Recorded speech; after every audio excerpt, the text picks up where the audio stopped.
we need time, we need time. Okay. I was only hoping for a couple of minutes, but that's okay. 30 seconds. Really? Hey, Yeah, I agree. I think we should have this discussion. Okay. This board was established by 5 or 6 AG or GM managers 20 years ago. And the board has morphed. Absolutely, and so is its governance. In several different ways and times. And I'm not saying this is bad or good or whatever, but yeah, it's totally a worthwhile discussion.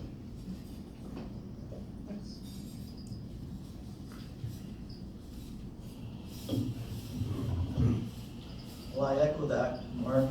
I mean, Uh-oh. you can call me Frank. Thanks.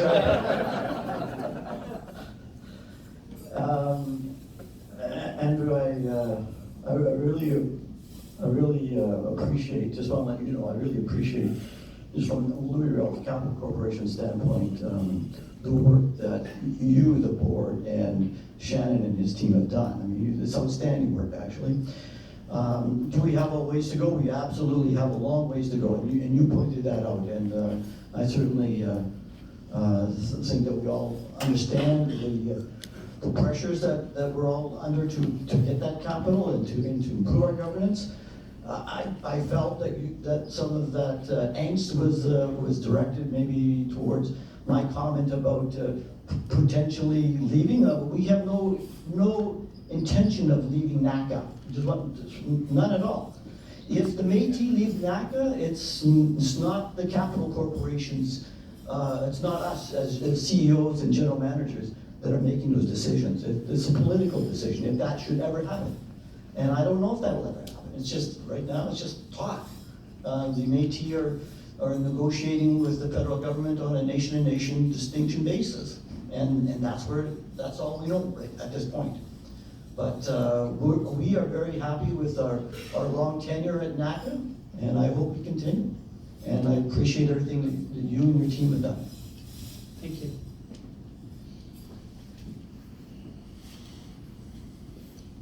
We need to have more chats, obviously, so let's start that process. And I'd like to figure out when and where we could do that, but informally now, let's start it and let's formalize it. Because to me, I'd love to get into that. I did have a time frame that I was thinking about working with, by the way. We have a 5-year agreement. It's 4 years left on it. I'd like to get something certainly done before that time on these issues. George, you're on the board. You can talk to me anytime. I'm just kidding, George. But Well, since you brought it up, I thought also it's important to mention a part of that discussion that the Métis National Council and the AFN and the Inuit organization are not competitors. We see them as partners. We serve the same people. And establishing that partnership was one of the intentions of those public forums that we initiated. We had the AFN Public Forum in Ottawa. We had the Métis Forum in Winnipeg. And we're heading towards the Inuit Forum in Iqaluit. And these are good focal points for building partnership and understanding that we serve the same people and we should work together, we should collaborate and plan together and see that kind of collaboration produce what our people deserve. I just wanted to mention that because there's dangers there in terms of governance, that we may end up having conflicts and some things going on that aren't really good things for us. And I really think that our communities see the AFI network as a valuable asset, and we need to preserve that.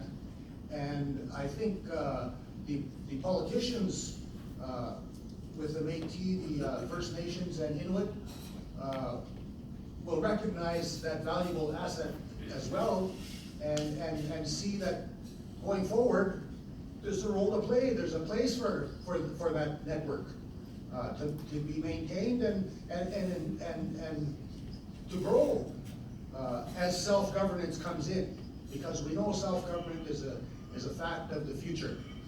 And so we need to prepare for that. So planning ahead is what we have to do, not being reactive to troubles.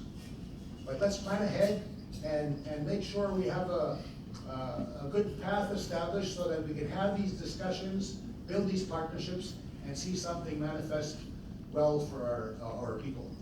Thanks, John. Other questions? Great.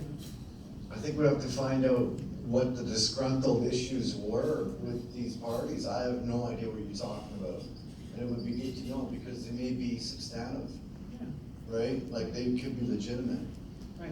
right? And I just wanted to get clarity on the suggestion of the switch of the, what was that? The Elaine?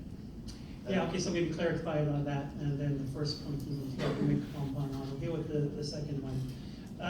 The issue that I got relative to is Elaine had submitted a letter, and maybe I can let her elaborate at due point on it, but the gist of it was that would like to get a Yukon seat back on the board. And there's only one Yukon AFI, so it would be their AFI.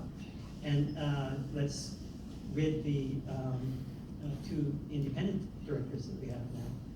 And it was, honestly, for me at that time, it was a symptom of other things that I've seen that are going on. Go, interesting, there's all this question about that. It's, I need my voice at that table, and they're not hearing me. That was the gist that I got from it. Anyway, I know we haven't talked, but that was the gist I got from it anyway. And so, to me, it was like, really, because to me, I think the more appropriate model is to go the other way. I'd rather have more independence than less. As a matter of fact, I'm comfortable with 5 independent board members. And I'll start with the 2 that we got right now. I have tremendous trust and value in these 2 individuals as our independents. And if we were to get 3 other ones, I mean, you want to throw some other ideas, I'd take a banker. We're trying to get some private capital. Let's get somebody on there. Let's get some other people that have some really good skill. And they're going to make decisions on the operational side that you know they have no vested interest in any way, shape, or form about those things.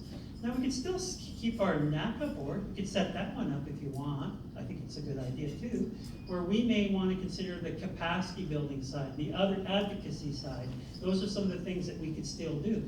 Do they have some link to these guys? Maybe an overarching strategy. But these are some of the models that I've seen that I've just started, and I'd love to have lots of discussions, especially with you, Mike, movies that just start talking about model building and taking a look at it and spending some time on it. I don't think it's a quick thing. Let's talk about it, go away, talk about it. But somewhere along the line before this agreement's up, that we say, there's our governance model. That's what's going to make sense, because we now recognize we're overseeing programs for ourselves. We've got to figure out the governance issue to go with that. On the first point, there's little fires going on. You guys know them probably better than I, about what's going on. I've heard some disgruntledness in Ontario. I've heard some disgruntledness in Alberta. I see that we have a new AFI, APAFI that's been started up in BC. Okay? There's been some decisions that have been made that I just get the feeling that people have been unhappy with the decision. And you know, the good thing about with government is they make a decision, you get mad at them, you call them nasty names, probably not to their face, you go away and you work with it. The difference is with us, you can do the same thing. You're not saying it to our face, thank you very much for that. And to sell time, I'm getting this. What about my membership card? I'm not too sure if this is of any value anymore. And there's enough of that going on across the country, it makes me go, what is that? Is that a symptom of something? Which I believe it is. And I'm just throwing it to you straight out. I believe it's a symptom of us having transitioned from a member-driven agency to now a service delivery agency. And when you're not happy with those who are carrying that role for you, because you're a member, you can start waving that card. And that's the risk that I see us in, that we need to deal with that, because it's just going to take one decision. I know how it is. I mean, I might not vote for the next party just on one decision that they make in the next 6 months. That will decide for the election. And it's the same as the membership card. So how do we go about dealing with that? And I think this discussion is a good start for now. Any other questions? You go ahead, Mike, you want to fly? You want to have a side chat, you want to go for dinner? Well, you know what, it's like, I don't know who I was talking to this morning, really. I'd rather deal with a straight shooter any day than somebody that bumbles around and, right? So I'll just lay it out on the table. Alberta is disgruntled, and we're not disgruntled with the board. We're disgruntled with a thing that should be sorted out amongst brothers and sisters, which we've tried to do, and on several occasions. We're not talking about, Alberta's mature enough not to talk about leaving the network. So if you're getting that message, that's bullshit, right? So that's not happening. But we are disgruntled, and I can also see where Ontario is disgruntled as well, for the same reasons, on the distribution of the AVFP capital. But we would have come across that. It's only coincidental, Andrew, because it was handed off to you. We didn't really make the realization until recently, right? So, and it's not, we're not, I've never brought this concern of Alberta's with the idea of blaming any particular body. It just is what it is. And I just want to clear the air on that. As far as I know, there's nobody in Alberta that's contemplating leaving the organization. Okay, thanks for that. I appreciate that, Mike. And you know, you get a little sensitive when you hear all these fires going all over the place, and some of them seem to be inferring that there's this decision-making that's going on that NACA is the cause of it. So when you hear 3 or 4 of them, you gotta go, is that one of them too?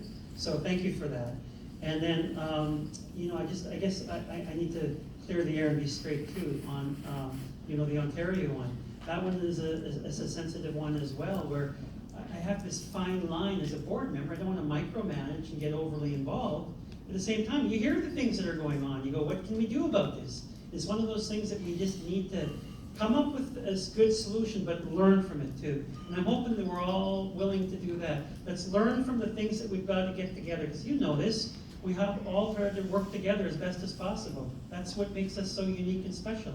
So whatever that is, let's continue to try to have honor and work with each other as best as we can.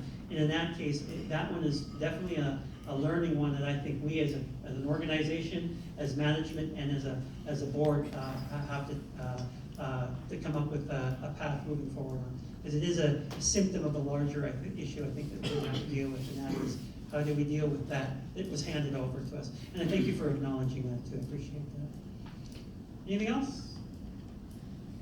Okay, I'll get the next, well, I'll turn it over to you, Stan. Thank you very much.